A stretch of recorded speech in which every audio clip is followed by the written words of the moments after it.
Kepala Sekolah SD Sunalari yang saya hormati, Bapak dan Ibu Guru SD Sunalari yang saya hormati. Alhamdulillah pada hari ini kita dapat berkumpul untuk melaksanakan salah satu tugas saya dalam pemenuhan tugas mengenai aksi nyata budaya positif modul 1.4, di mana modul ini merupakan modul terakhir dari modul 1. Nah, di sini sebelumnya saya mengucapkan terima kasih kepada Bapak dan Ibu yang sudah menyempatkan untuk hadir dan mengikuti acara ini. Adapun tujuan saya sudah saya sampaikan tadi bahwa untuk melaksanakan pemenuhan tugas saya dalam program pendidikan pemuda, di mana tugas saya kali ini yaitu untuk menyebarkan pemahaman dan pengalaman penerapan budaya positif. Untuk memulai kegiatan hari ini, marilah kita buka acara ini dengan bacaan bersama. Bismillahirrahmanirrahim. Ya, sebelumnya saya mengucapkan selamat datang para guru hebat. Kalau saya bilang SD Sunalari, Bapak dan Ibu boleh menjawab dengan hebat, hebat, hebat, gitu ya. SD Sunalari, hebat, hebat, hebat. Ya, terima kasih untuk semangatnya ya. Di sini marilah kita belajar bersama dan berkolaborasi demi mewujudkan budaya positif di lingkungan sekolah kita, khususnya di sekolah kita yaitu SD Sunalari tercinta ya. Sebelum saya melanjutkan, saya ingin bertanya dulu, kira-kira kalau saya mengatakan budaya positif, yang terbesit dalam pikiran Bapak dan Ibu mengenai budaya positif itu apa? Kamu budaya positif itu boleh contohnya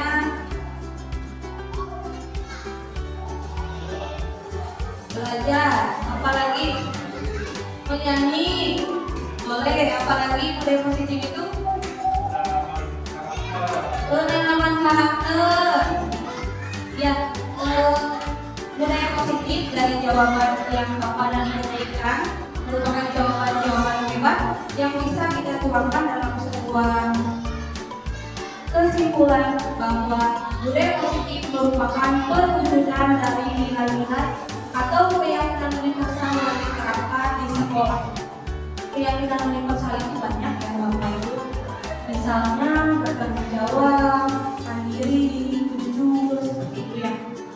Nah, hal tersebut harus diterapkan di sekolah dengan tujuan yaitu untuk menumbuhkan motivasi dalam diri anak untuk menjadi pribadi yang bertanggung jawab, disiplin diri, berbudi pekerti luhur serta berakhlak mulia. Kira-kira menurut Bapak dan Ibu, budaya positif itu penting tidak untuk diterapkan di sekolah? Penting ya, penting sekali penerapan budaya positif baik pada kita sebagai pendidik maupun pada anak didik kita. Tujuannya yaitu untuk mewujudkan profil belajar Pancasila. Nah, dalam budaya positif ini ada beberapa konsep utama yang mendasari budaya positif, yaitu yang pertama ada perubahan paradigma belajar, kemudian disiplin positif, motivasi perilaku manusia, kebutuhan dasar manusia, posisi kontrol hukum, keyakinan kelas dan segitiga institusi. Kita langsung saja kepada poin yang pertama, yaitu mengenai perubahan paradigma belajar. Seperti yang kita ketahui bahwa dalam proses pembelajaran itu ada pembelajaran yang berpusat pada siswa, ada yang pembelajaran yang berpusat pada guru. Nah, kira-kira Bapak dan Ibu dalam melaksanakan pembelajaran itu berpusat pada siswa atau berpusat pada guru? Pada siswa, alhamdulillah ya, di sekolah kita di SD Sunalari ini sudah menerapkan pembelajaran yang berpusat pada siswa. Nah, di sini dalam budaya positif itu dikaitkan dengan perubahan paradigma belajar, di mana pembelajaran dengan paradigma baru dirancang berdasarkan prinsip pembelajaran yang setiap siswa belajar sesuai dengan kebutuhan berdasarkan tahap perkembangannya. Nah, jadi dalam perubahan paradigma belajar ini kita melihat dulu perkembangan anak sesuai kebutuhan anak, ya. Tujuannya yaitu untuk mewujudkan profil pelajar Pancasila.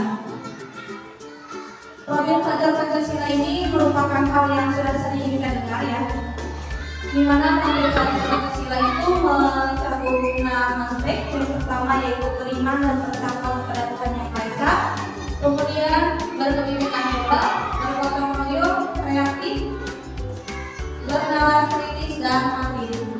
Nah, beriman dan bertakwa kepada Tuhan Yang Maha Esa berarti murid itu harus memiliki keimanan dan ketakwaan terhadap Allah Subhanahu wa Ta'ala dan memiliki karakter yang baik.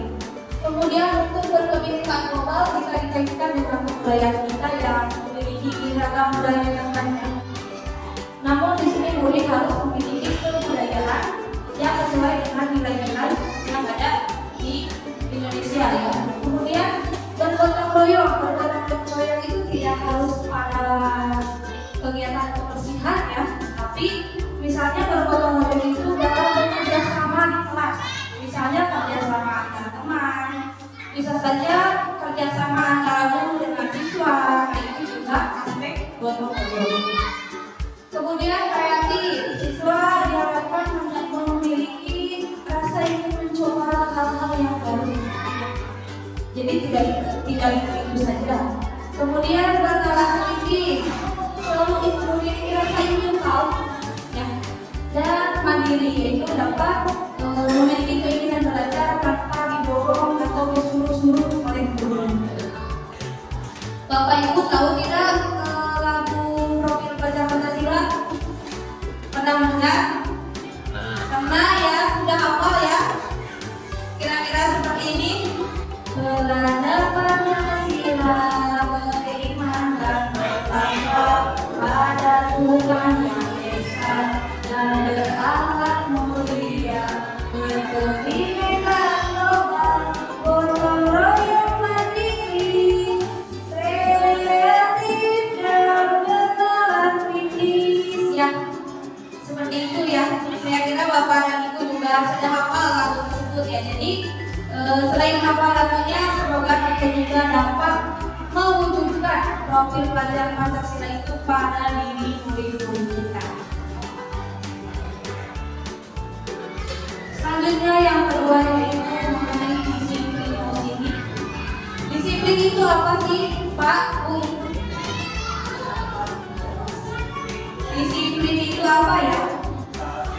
Mentaati aturan, betul sekali Bapak. Apalagi disiplin positif, Bu? Melaksanakan kegiatan yang disiplin positif. Disiplin ini berasal dari kata disiplin yang artinya belajar. Nah, disiplin ini mengacu pada disiplin diri yang melakukan kegiatan berdasarkan tanggung jawab, ya, berdasarkan tanggung jawab, berdasarkan nilai-nilai yang diyakini. Nah, tujuan kita sebagai pendidik adalah menciptakan anak-anak yang memiliki disiplin diri sehingga bisa berperilaku sesuai dengan kepentingan universal, dan melaksanakan disiplin itu harus berasal dari motivasi intrinsik atau motivasi dari dalam.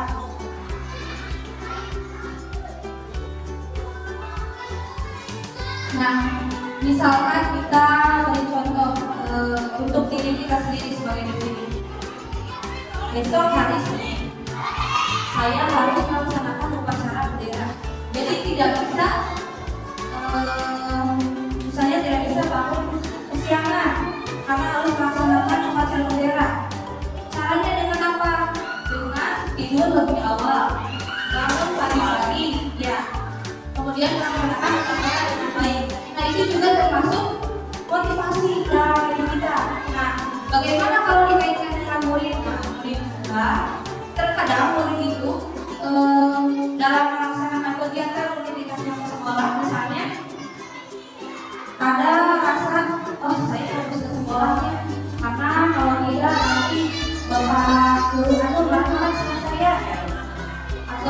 wah saya harus ke sekolah nih, karena kalau tidak nanti ya, orang tua saya marah.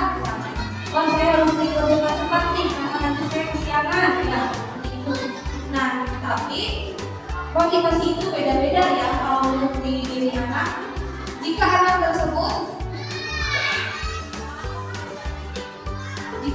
tersebut melaksanakan sesuatu untuk menghindari ketidaknyamanan atau hukuman, misalnya anak tersebut merasa dalam pikirannya apa yang akan terjadi apabila saya tidak melakukannya, nanti saya dihukum, nanti saya dimarahi, tapi itu tidak dari kesadaran dirinya sendiri, berarti masih berasal dari luar ya, berarti itu adalah motivasi eksternal. Kemudian jika anak melakukan sesuatu berdasarkan karena ingin mendapatkan suatu penghargaan atau apresiasi, nah pasti dalam pikirannya, wah saya kalau melakukan ini dapat apa nih, kayak gitu ya. Jadi tidak atas kesadaran dirinya, tapi karena ada pengaruh ingin mendapatkan sesuatu, ingin mendapatkan penghargaan. Jadi itu juga masih termasuk pada motivasi eksternal. Nah, kalau yang ketiga yaitu menghargai nilai-nilai kebajikan diri sendiri, menghargai diri sendiri dengan nilai-nilai yang mereka percaya, berarti siswa tersebut dalam melaksanakan suatu kegiatan, mereka akan berpikir akan menjadi orang yang seperti apa bila saya melakukannya. Saya rajin belajar nih, dampaknya apa ya pada diri saya, kayak gitu. Jadi tidak berdasarkan atas disuruh oleh orang lain, tidak berdasarkan atas disogok atau dipaksa, tapi itu berdasarkan keinginannya sendiri.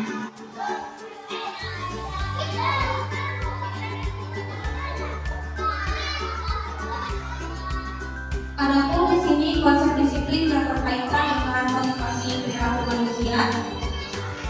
Yang pertama yaitu adanya hukuman, kemudian ada konsekuensi, dan yang terakhir ada restitusi.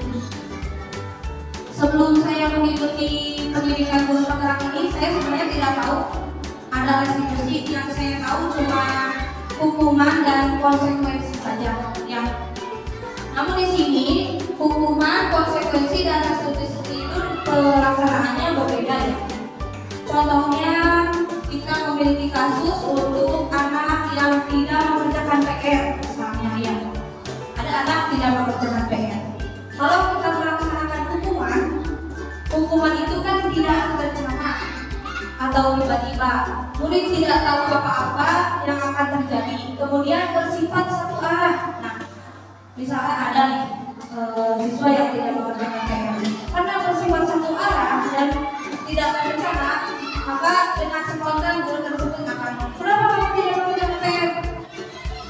Sebagai hukumannya misalkan kamu berdiri di depan kelas sambil mengangkat kaki dan memegang telinga, misalnya seperti itu ya. Karena hukuman itu bisa berbentuk hukuman fisik atau psikis. Misalnya fisik seperti tadi disuruh berdiri di depan kelas ya. Misalnya dengan psikis, dasar kamu pemalas, PR tidak suka dikerjakan, seperti itu membuat anak sakit hati ya. Itu kalau konsepnya berbentuk seperti hukuman. Kalau untuk bentuk konsekuensi di sini masih terencana atau disepakati sesuai aturan, tetapi murid tetap dibuat tidak nyaman ya dengan adanya konsekuensi, karena sikap guru selalu memonitor murid. Contohnya seperti apa untuk menghadapi murid yang tidak mengerjakan PR tadi, kalau misalkan dengan konsekuensi.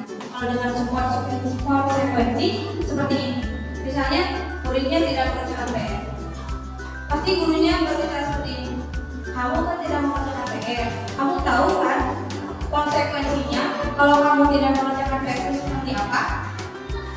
Kan itu udah ada aturannya, misalnya udah ada tata tertibnya. Kalau tidak mengerjakan PR harus menyapu, harus membersihkan kelas kan. Jadi siswa sendiri sudah tahu konsekuensinya apa kesalahan yang dia perbuat, gitu ya.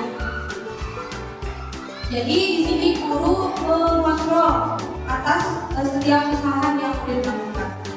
Nah, kalau restitusi itu proses menciptakan kondisi bagi murid untuk memperbaiki kesalahan atau proses kolaboratif yang mengajarkan murid untuk mencari solusi.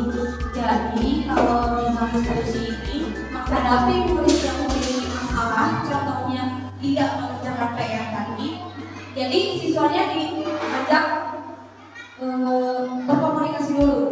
Nah, kita bertanya, kenapa kamu tidak mengerjakan PR? Begitu ya. Pasti kan siswanya menjawab alasan atau latar belakang kenapa dirinya tidak mengerjakan PR. Kemudian kita bertanya lagi, terus apa yang akan kamu lakukan untuk memperbaiki kesalahan kamu? Kayak gitu ya. Nanti muridnya menjawab, saya akan lebih disiplin waktu, saya akan lebih teliti terhadap tugas saya, kayak gitu ya. Jadi untuk restitusi ini guru membantu murid untuk memecahkan masalahnya sendiri. Kemudian selanjutnya yaitu kebutuhan dasar manusia. Kebutuhan dasar manusia ini mencakup seluruh tindakan manusia yang memiliki tujuan tertentu. Semua yang kita lakukan adalah usaha terbaik kita untuk mendapatkan apa yang kita inginkan. Setiap hari kita punya kebutuhan nggak, Bu? Punya ya. Punya kebutuhan itu, kebutuhan dasar manusia itu yang pertama bertahan hidup atau survival. Bertahan hidup itu apa saja, misalnya istirahat, apalagi Bu? Makan, minum, apa lagi? Tempat tinggal ya? Ya, banyak sekali kebutuhan dasar manusia dalam aspek bertahan hidup ini. Nah, kalau kita akan dikaitkan dengan siswa dalam aspek kebutuhan bertahan hidup ini, misalnya dalam kegiatan pembelajaran, kita menemukan siswa yang lemes. Lemes, Bu, katanya. Kenapa kamu diam aja? Ngantuk, Bu, ada yang ngantuk, ada yang lapar, macam-macam. Nah, di situ tugas kita untuk mengetahui kebutuhan dasar mereka. Kenapa kita harus mengetahui dulu? Bisa saja siswa tersebut tidak sarapan dulu di rumah, atau semalamnya tidurnya terlalu malam karena main HP, jadinya ngantuk di sekolahnya, kayak gitu ya. Jadi kalau misalkan menemukan siswa yang lemes, diam aja, terus yang ngantuk, munduran, kayak gitu ya, jadi harus kita tanya dulu, harus kita ketahui dulu latar belakang permasalahan tersebut, sehingga kita mengetahui kebutuhan dasar apa yang tidak terpenuhi. Nah, salah satunya itu kebutuhan bertahan hidup. Kemudian yang kedua, kebutuhan kasih sayang dan rasa diterima. Ibu, bapak pernah melihat siswa kita yang diem aja, nggak dibawa anak gitu? Pernah ya? Pernah. Teman-temannya bersama kembali juga diem aja, nggak dibawa gitu. Nah, kita harus tahu kenapa tuh, kenapa dia tidak dibawa. Nah, disitulah salah satu kebutuhan dasar kasih sayang, kebutuhan rasa diterima, salah satunya rasa diterima oleh teman-temannya, kayak gitu ya. Jadi kita menemukan murid seperti itu harus kita ketahui latar belakangnya kenapa. Kemudian yang ketiga, kebutuhan penguasaan.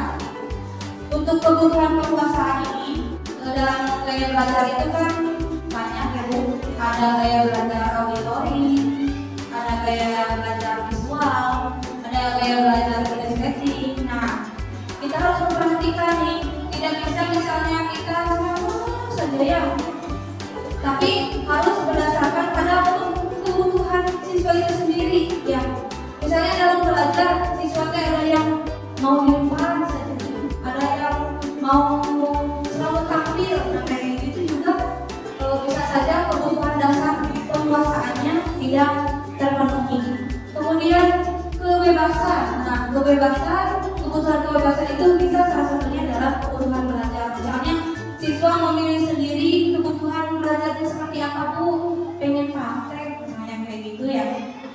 Nah, kemudian yang bukannya mulai kesenangan. Kesenangan itu kan bisa dengan hiburan, bisa dengan bermain ya. Nah, salah satunya kalau siswa itu berarti hiburan atau bermain itu bisa diimplementasikan pada kegiatan belajar, misalnya bermain sambil belajar.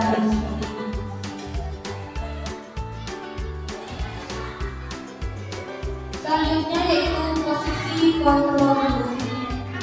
Posisi kontrol guru di sini ada sebagai penghukum. Penghukum itu sudah saya berikan contoh tadi ya, jadi tidak hanya guru langsung menghukum saja. Kemudian membuat rasa bersalah. Kalau membuat rasa bersalah itu nada bicaranya datar saja, cuma dalam berkata-katanya ada masih menyalahkan gitu kepada murid. Kemudian kalau posisi sebagai teman, itu jadi dalam kata-katanya ramah gitu kan, ramah, terus juga ada gurau-guraunya kayak gitu ya, siswanya dibuat tenang. Terus kalau memantau itu sifatnya monitoring semua kegiatan, memantau apa yang dilakukan harus sesuai dengan aturan. Kemudian kalau manajer ini posisi guru yang ideal karena di sini guru membantu memecahkan masalah yang dihadapi oleh setiap muridnya. Itu sama Bapak di sini kira-kira posisi kontrolnya seperti apa? Apakah seperti penghukum sebagai penghukum atau buat rasa bersalah? Boleh lebih dari satu ya, boleh lebih dari satu. Misalnya, wah saya sering menghukum berarti sebagai penghukum dong. Wah saya kan ramah nih kalau ngomong sama anak berarti sebagai teman ya. Saya juga di sini sebagai penghukum mungkin ya. Saya terkadang kurang bisa mengontrol diri kalau menemukan siswa yang melakukan kesalahan. Terus sebagai teman terkadang iya ya. Nah coba kalau bapak sama ibu posisinya seperti apa? Seperti teman, seperti apa lagi?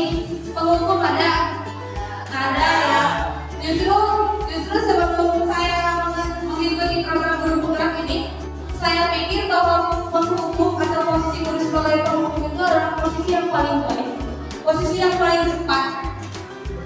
Padahal tidak, itu posisi yang mungkin lebih buruk daripada kelima posisi ini. Kita contohkan pada ilustrasinya secara langsung ya. Misalnya ada siswa yang terlambat datang ke sekolah untuk mengikuti kegiatan upacara misalnya ya. Jadi kesiangan tuh mau upacaranya sudah di tengah-tengah, udah jalan setengah kegiatan, ini baru datang. Nah nanti pada akhirnya dipanggil. Kalau posisinya sebagai penghukum, pasti langsung dengan nada bicara yang nada tinggi langsung patuhi aturan sekolah, berdiri di depan kelas kayak gitu ya. Tidak bertanya dulu kenapa bisa kesiangan, tapi langsung menghukum saat itu juga. Kemudian kalau membuat rasa bersalah misalnya, berapa kali ibu harus ingatin kamu, berapa kali ibu harus ngomong sama kamu nggak kesiangan lagi kayak gitu ya. Ibu kecewa sama kamu kesiangan terus kayak gitu. Contohnya kalau misalkan membuat rasa bersalah, jadi ibu kecewa sama saya bersalah nih buat ibu kecewa kayak gitu ya. Jadi ada anak itu jadi merasa salah. Kemudian kalau posisinya posisi teman itu karena dalam kata-katanya misalnya, ayolah bersikap tertib supaya ibu bangga. Ya udah, kali ini nggak apa-apa kamu kesiangan, tapi kedepannya jangan ya, berusaha ya, kamu pasti bisa kok kayak gitu ya. Jadi kayak teman aja gitu. Terus kalau pemantau, karena sebelumnya sudah ada aturan, kalau kesiangan itu misalnya aturan atau tata tertibnya untuk siswa yang kesiangan harus menurut sampah misalnya ya. Nah jadi karena posisi gurunya sebagai pemantau, langsung saja kamu sudah paham nggak peraturan dan konsekuensinya, kamu sudah tahu kan kalau melanggar itu seperti apa, kamu harus menurut sampah, silakan kamu lakukan konsekuensinya kayak gitu ya. Nah di sini posisi yang paling ideal, yaitu posisi manajer.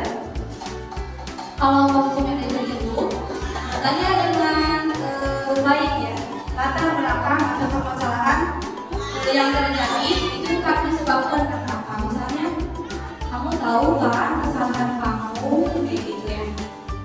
Misalnya tahu apa kesalahan kamu, saya terlambat mengikuti kegiatan upacara. Kira-kira untuk memperbaiki kesalahan kamu, kamu mau melakukan apa? Saya akan berangkat ke depannya ini, ya. Jadi di situ ada pemecahan masalah yang dilakukan bersama-sama oleh guru dan siswa itu sendiri. Selanjutnya yaitu keyakinan kelas. Kira-kira mengapa keyakinan kelas, tidak peraturan kelas saja? Saya tahu nggak tahu. Kira-kira kenapa dalam kata-katanya itu tidak bukan peraturan kelas? Nah, kita ilustrasikan dalam dua kasus ini ya. Misalnya kasus yang pertama, mengapa kita memiliki peraturan tentang menggunakan masker dan mencuci tangan setiap saat? Kira-kira kenapa Bu harus pakai masker? Pak, apa pakai masker? Iya, supaya penyakitnya tidak menular, apalagi untuk menjaga kesehatan, misalnya, ya. Iya, betul. Dulu tidak masuk kalau pakai masker, jadi tidak terkena flu ya. Nah, jadi karena kita meyakini kalau kita menggunakan masker kita akan lebih sehat. Karena kita meyakini kalau kita pakai masker kita tidak mudah terserang penyakit kayak gitu ya. Jadi kita melakukan hal tersebut. Kita menggunakan masker tersebut dan mencuci tangan setiap saat. Kemudian untuk kasus yang kedua, mengapa kita memiliki peraturan tentang penggunaan helm saat mengendarai motor? Kira-kira kenapa pakai helm, Pak? Supaya tidak ketinggalan. Menjaga keselamatan, betul ya. Menjaga keselamatan dan tidak ditilang itu salah satunya nilai yang kita yakini kalau kita memakai helm. Nah, di sini berarti keyakinan kelas itu merupakan keyakinan yang kita buat berdasarkan nilai yang ada pada diri kita. Ya, keyakinan kelas ini berisikan aturan yang telah disepakati bersama antara murid dengan guru sebelum memulai proses pembelajaran. Keyakinan kelas dibuat dalam suatu kata atau kalimat positif untuk membangkitkan motivasi positif. Nah, keyakinan kelas ini tujuannya untuk apa? Yaitu untuk sebagai salah satu cara guru dalam melatih tanggung jawab, khususnya tanggung jawab terhadap kesepakatan yang telah dibuat. Bagaimana caranya kita untuk membentuk suatu keyakinan kelas? Keyakinan kelas itu sifatnya abstrak ya Bu. Kemudian berupa pernyataan universal atau pernyataan yang umum. Misalnya tadi tanggung jawab, kayak gitu ya, disiplin itu kan sifatnya umum. Kemudian dibuat dalam pernyataan positif. Pernyataan positif itu maksudnya misalnya tidak menggunakan kata-kata yang negatif. Tidak, jangan, kita negatif ya. Jadi harus dibuat dalam pernyataan positif. Pernyataan positif misalnya kalau tujuannya jangan membuang sampah sembarangan, kita ganti menjadi buanglah sampah pada tempatnya, kayak gitu ya. Jadi kan di situ tidak ada pernyataan negatifnya ya. Kemudian sedikit saja agar mudah dipahami. Ya sedikit saja agar mudah dipahami itu singkat dan maksudnya memang jelas. Jangan sampai untuk menunjukkan siswa bahwa harus membuang sampah pada tempatnya itu keyakinan kelasnya panjang. Keyakinan kelasnya misalnya sampah harus dibuang pada tempatnya supaya tidak membuat transporter dan menimbulkan penyakit, tidak perlu seperti itu ya. Jadi dibuat sedikit saja agar mudah diingat. Kemudian disesuaikan dengan kondisi kelas supaya mudah diterapkan. Harus disesuaikan dengan kondisi kelas ya, karena kalau misalkan tidak sesuai, mungkin untuk diterapkannya akan sulit gitu ya. Apalagi untuk dijadikan kebudayaan itu sangat sulit kalau misalkan tidak disesuaikan dengan kondisi kelas atau sekolahnya.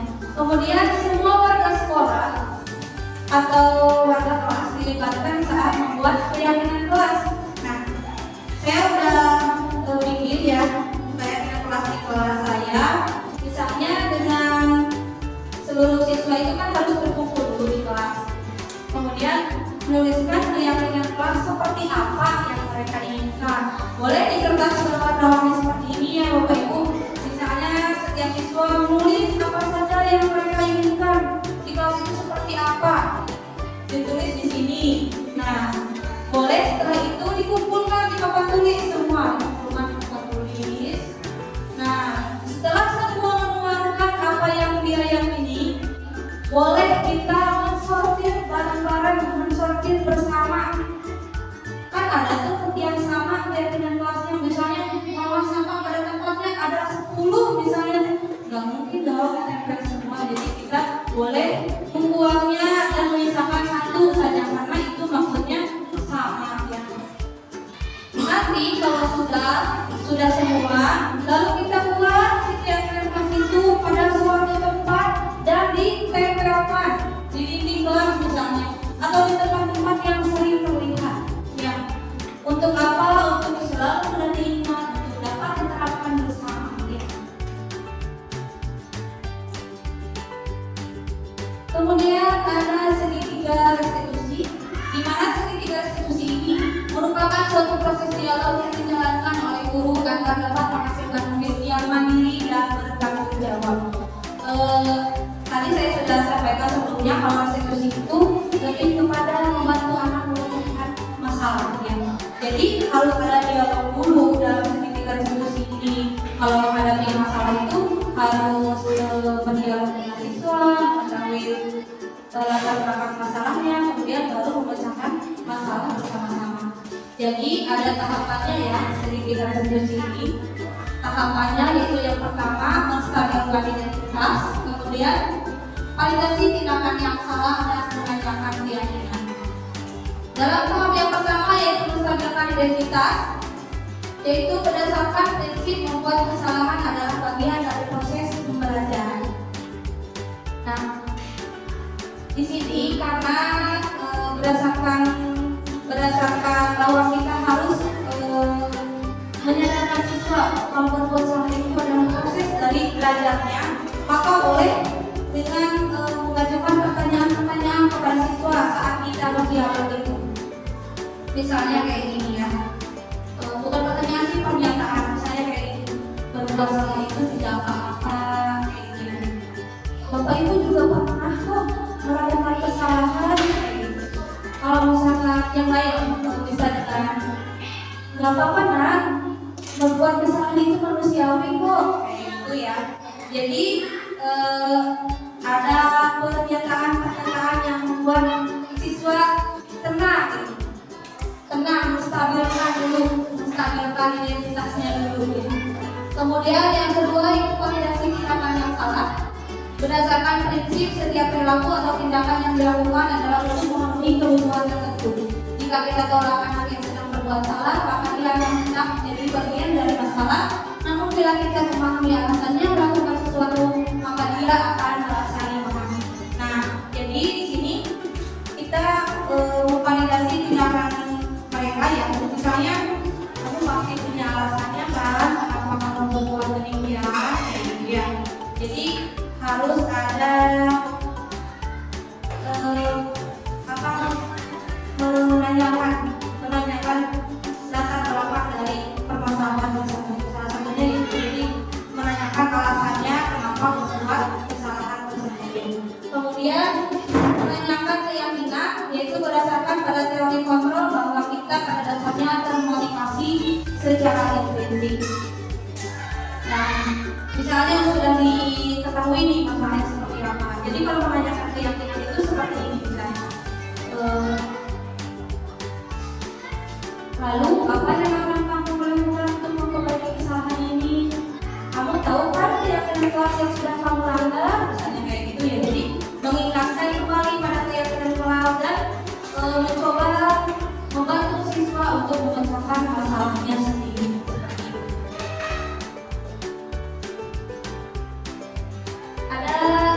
Saya sudah menerapkan ini ya, menerapkan contoh dari menerapkan segitiga restitusi.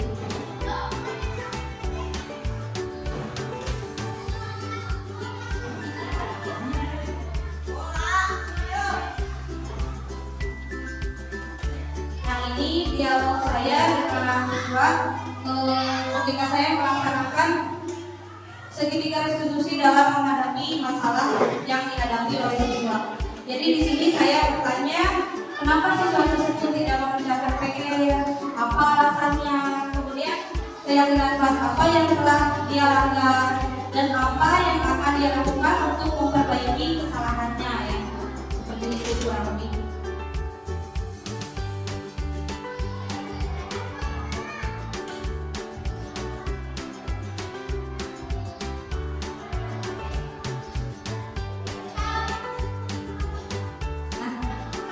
Kesimpulannya, dalam penerapan program disiplin positif ini hendaknya guru memiliki standar kepribadian, profesional dan sosial yang baik di mana guru mampu berefleksi pada posisi kontrolnya saat ini.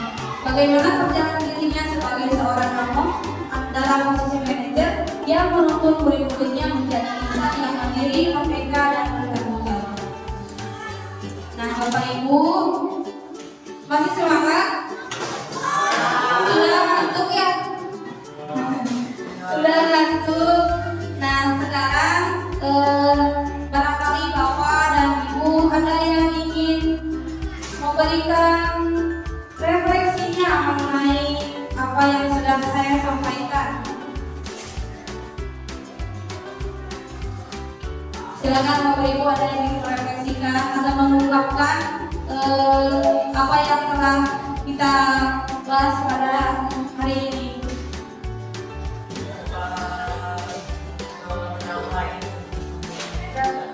Ya, dapat menambah ilmu pengetahuan. Terima kasih ya Bu. Ada lagi Pak?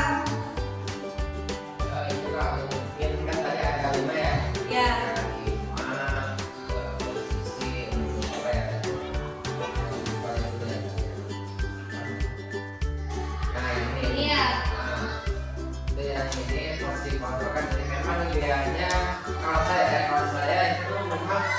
Idealnya mungkin posisi sebagai manajer.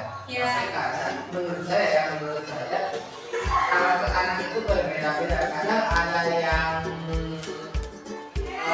hubungan sama dirinya itu ada yang bisa dengan teman, ada yang posisi mantau, jadi yang kelima itu nggak bisa semuanya itu tergantung anak ya. Diterapkan dulu kadang anak yang kita posisikan kita sebagai teman, tapi karena posisinya itu melunjak lah, istilahnya melunjak kalau ada karena seperti itu.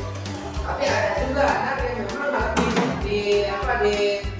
diposisikan olehnya sebagai teman ada, itu bisa langsung ada.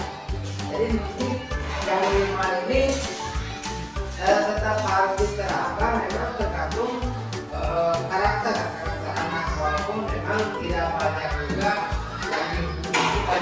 yang jadi motivasi lebih baik, tapi mereka mungkin belum. Terima kasih Bapak atas refleksi dan komentarnya mengenai posisi kontrol guru ini. Ya, memang dalam posisi kontrol guru itu memiliki posisi yang ideal. Salah satunya tadi yaitu sebagai posisi manajer ya. Namun pada pelaksanaannya saya sendiri sudah menyampaikan tadi bahwa terkadang saya juga memposisikan ini sebagai pembuku, terkadang sebagai teman. Nah, memang itu adalah posisi yang mungkin harus kita perbaiki karena di sini kita ketahui bersama bahwa posisi yang paling ideal adalah posisi manajer. Nah, semoga kita bisa belajar bersama untuk memposisikan diri kita sebagai manajer dalam menghadapi murid-murid kita ya. Salah satunya yaitu tadi dengan menerapkan segitiga restitusi dalam menghadapi masalahnya.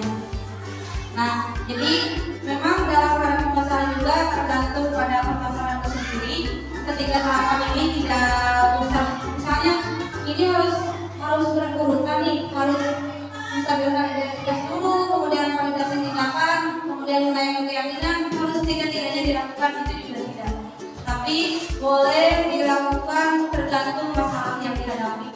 Boleh misalnya langsung pada menanyakan keyakinan, bisa saja, tergantung masalahnya itu berat atau tidak.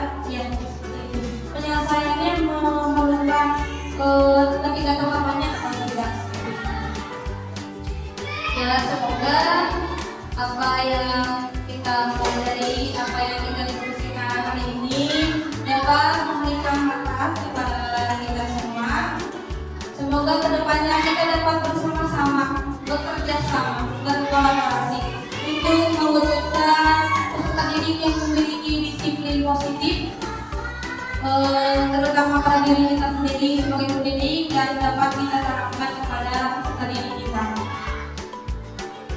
Demikian yang bisa saya sampaikan. Marilah kita tutup acara hari ini dengan bacaan hamdalah. Alhamdulillahirobbilalamin. Terima kasih Bapak dan Ibu guru hebat sekalian atas waktunya. Saya ucapkan banyak-banyak terima kasih. Mohon maaf atas segala kekurangannya. Wabillahi taufiq wal hidayah. Wassalamualaikum warahmatullahi wabarakatuh. Waalaikumsalam.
Warahmatullahi wabarakatuh. Nama saya Raisa, saya siswa kelas 6 di SDN Senulari.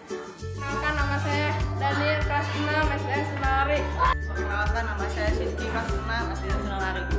Perkenalkan, nama saya Agia, kelas 6, siswa SDN Senulari. Assalamualaikum warahmatullahi wabarakatuh. Perkenalkan, nama saya Hala, kelas 6 dari SDN Senulari.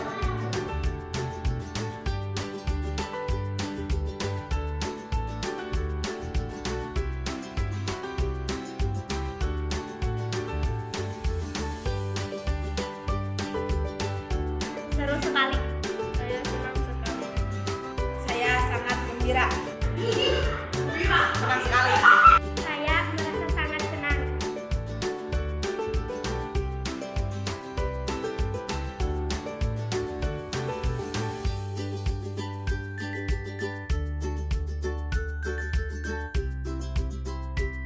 Penting sekali. Ya, Sangat penting. Sangat penting. Sangat penting.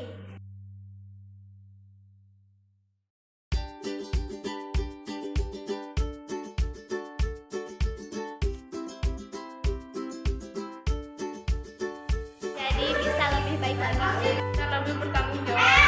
Tumbuhkan rasa tanggung jawab. disiplin. Buat kita bisa menghormati orang lain.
Assalamualaikum warahmatullahi wabarakatuh. Perkenalkan, nama saya Jojo Jaharudin, Kepala Sekolah SDN Sunalari, Kecamatan Cikijing, Kabupaten Majalengka. Pada kesempatan kali ini, saya akan memberikan testimoni mengenai kegiatan diseminasi budaya positif yang sudah disampaikan oleh Bu Ade Santi, salah satu calon guru penggerak Angkatan 9 dari SDN Sunalari, Kecamatan Cikijing, Kabupaten Majalengka. Saya sangat mengapresiasi pemaparan materi yang sudah disampaikan oleh Bu Ade Santi yang sangat luar biasa, sehingga akan mengibas kepada rekan guru-guru yang ada di sekolah dan bisa menerapkannya budaya positif di sekolah, khususnya di SDN Sunalari. Dengan terwujudnya budaya positif di sekolah, yaitu salah satunya dengan membuat keyakinan kelas, karena keyakinan kelas sangat penting sekali. Sebelum belajar mengajar dilakukan, tujuannya untuk proses pembentukan karakter peserta didik, sehingga peserta didik dapat mempunyai kesadaran yang kuat dalam kedisiplinan dan kebiasaan-kebiasaan positif yang dilakukan. Saya berharap semoga budaya positif ini berjalan dengan efektif dan dapat menumbuhkan kesadaran terhadap diri anak. Mungkin itu saja yang dapat saya sampaikan. Wabillahi taufiq wal hidayah. Wassalamualaikum warahmatullahi wabarakatuh. Assalamualaikum warahmatullahi wabarakatuh. Nama saya Budianto. Saya bertugas sebagai guru mapel Jongka. Saya merupakan rekan dari Bu Ade Santi, guru di SDN Sunalari, Kecamatan Cikijing, Kabupaten Majalengka. Menurut saya, dari apa yang sudah dipaparkan oleh Bu Ade mengenai budaya positif sangat bagus untuk diterapkan di sekolah, terutama mengenai disiplin positif untuk siswa, karena masih terdapat banyak siswa yang disiplin berdasarkan motivasi dari luar, bukan karena motivasi dari dalam diri mereka. Kemudian untuk guru juga sangat berdampak baik, karena kita jadi mengetahui bagaimana posisi kita dalam menghadapi siswa, apakah sebagai penghukum, teman, pemantau, atau manajer. Karena untuk menumbuhkan rasa disiplin positif yang tumbuh dalam diri mereka, kita perlu juga mengetahui karakter siswa-siswi kita yang memang berbeda-beda, bagaimana cara menumbuhkan budaya positif itu yang dalam diri mereka atas kesadaran mereka bahwa itu memang baik dan juga bisa mereka terapkan di kehidupan sehari-hari. Semoga dengan adanya diseminasi ini kita dapat terapkan di sekolah agar dapat mewujudkan siswa